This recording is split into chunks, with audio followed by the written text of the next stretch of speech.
ان میں سے بالخصوص جو ہے 63 اونٹ رسول اللہ صلی اللہ علیہ وسلم نے اپنے ہاتھوں سے نہر کیے، اور بقیہ جو ہے وہ اونٹوں کی قربانی حضرت سیدنا علی المرتضیٰ کرم اللہ تعالیٰ وجہہ کریم یہ ہے کہ رسول اللہ صلی اللہ تعالیٰ علیہ وآلہ وسلم سے کون کون سے جانوروں کی قربانی باقاعدہ ثابت ہے؟ اونٹ ہیں، گائے ہیں، مینڈے ہیں، بکرے ہیں۔ تو رسول اللہ صلی اللہ علیہ وسلم سے باقاعدہ کون سے جانوروں کی قربانی ثابت ہے؟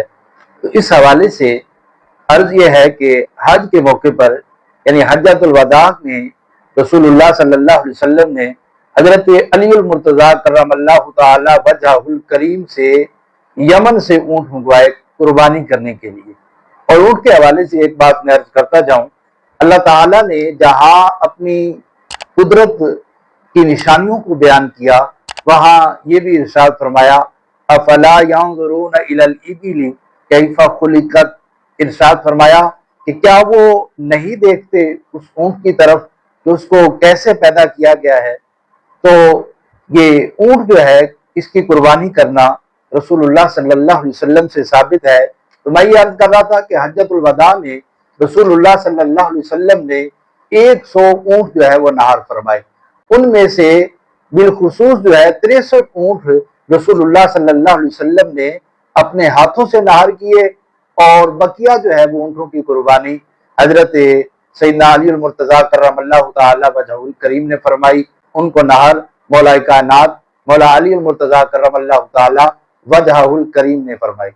تو اب اسی طرح اب اس حوالے سے حکمت کیا ہے کہ 63 اونٹ حضور نبی رحمت صلی اللہ علیہ وسلم نے اپنے ہاتھوں سے نہر فرمائے۔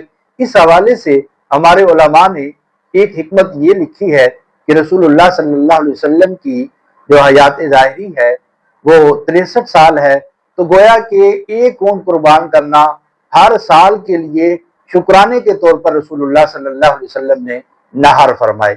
تو اسی طرح گائے کی قربانی کے حوالے سے یہ ہے کہ حجۃ الوداع میں بخاری مسلم میں یہ احادیث موجود ہے۔ حضرت سیدہ عائشہ صدیقہ رضی اللہ تعالی عنہا فرماتی ہیں کہ ہم مینا کے اندر موجود تھے، تو ہمارے پاس جو ہے وہ گائے کا گوشت لایا گیا۔ تو جو گوشت لانے والا تھا اس سے پوچھا گیا کہ یہ کہاں سے آیا ہے؟ تو اس نے کہا کہ رسول اللہ صلی اللہ علیہ وسلم نے اپنی ازواج مطہرات کی طرف سے، اپنی بیویوں کی طرف سے گائے کی جو ہے وہ قربانی کی ہے۔ اور اسی طرح مینڈوں کی قربانی کے حوالے سے یہ بھی رسول اللہ صلی اللہ علیہ وسلم سے ثابت ہے۔ باقاعدہ مینڈے کے حوالے سے تو فرمایا کہ وہ اندھیرے میں دیکھتا ہو، اندھیرے میں بیٹھتا ہو، اندھیرے میں چلتا ہو، یعنی اس کا پیٹ کا حصہ بھی سیاہ ہو، اس کی آنکھیں بھی سیاہ ہو، اس کے پاؤں بھی سیاہ ہو یعنی کالے ہوں، تو ایسے مینڈے کی قربانی رسول اللہ صلی اللہ علیہ وسلم نے فرمائی ہے۔